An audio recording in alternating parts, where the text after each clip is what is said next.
kamfani masu aikin hidda petrol muna da labari ko ɗazu mun yi hira da ni da gwamnan jiha ba ta yiwuwa aiki ya tashi a ɗauko ma'aikaci da wani waje a kawo shi a jewa nan na jawa gifa. In na ce haka nan ba aiki duka ba, tunda akwai aikin da sai an diba cikin 'yan Nijar wanda ke iya yin shi, amma akwai aikin da duk ɗan Nijar duka yana iya yin shi. Kenan ba sai an wahala ba da mota a ɗauko mutane da wani waje a kawo nan, maimakon akwai matasa waɗanda ke iya yin wannan aiki. Shi ma muna sa hankalinmu mu yi aiki da hankalinmu tare da shugabanninku gwamnan jiha wadda za a sama ma mutane aiki. Insha Allahu aiki zai yi kuma tunda zai tashi. Akwai sonidaf kun san an bata blok na hidda bakin mai, an bata nan cikin agadam, an bata har can zuwa wajen bilma. In Allah ya yarda ta tsaya da kanta aiki ya tashi, nan 'yan jiha za a ɗauka, wadda za a ɗauka 'yan Nijar duka, za a ɗauka 'yan jiha su samu wurin aiki, su gina gidajensu, su kama ma uwayensu da sun kakai shi. Wannan yana cikin tahiya. Kun ji su suna kuwa. Yau in an ce mutum 100,000 ake so ana samun suna. Soja 100,000 yanzu wanga ɗan hili da muke. A yi gangami a ce ana so a ɗauke soja 100,000 ana samun sunan wurin. Ka rana ta faɗi.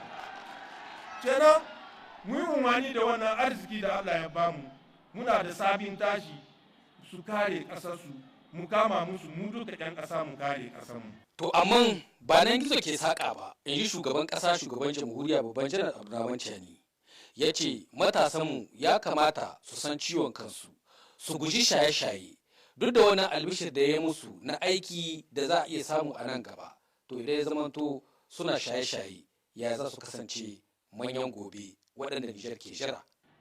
Akwai yara da sun ka sa kansu shaye-shaye, shi ma duk yana cikin hatsari wanda ake fuskanta. Wanda ya sha hankalin shi ya juye sai ya je ya yi abin a sha bai ma san ba da yayi.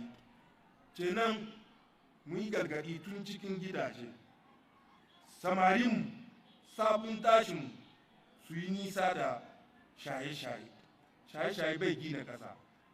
Duk wannan cuta ba mu santa ba, nasaru sun ka samu na ita. Ku tambayi kanku mine ne mahali. Sun san in jeunesse ɗinmu, sabin tashinmu, maza da mata nike gani fa ke cikin wannan. In sun rungumi wannan, sun san da hankalinsu zai kaucewa, ba za su kula da ƙasarsu ba, bare su kare ƙasarsu. Ciwon ƙasarsu ma ba za su sani ba. Shi an mahari sun ka sayo muna wannan abun, sai ana gwada muku kamar in kun sha shi kuna jin ƙarfi. Ina umarnin ƙarfin da zai sa hankalinka ya kuce, ba za ka lisayi da hankali ba, sai ka koma lisayi kamar dabba.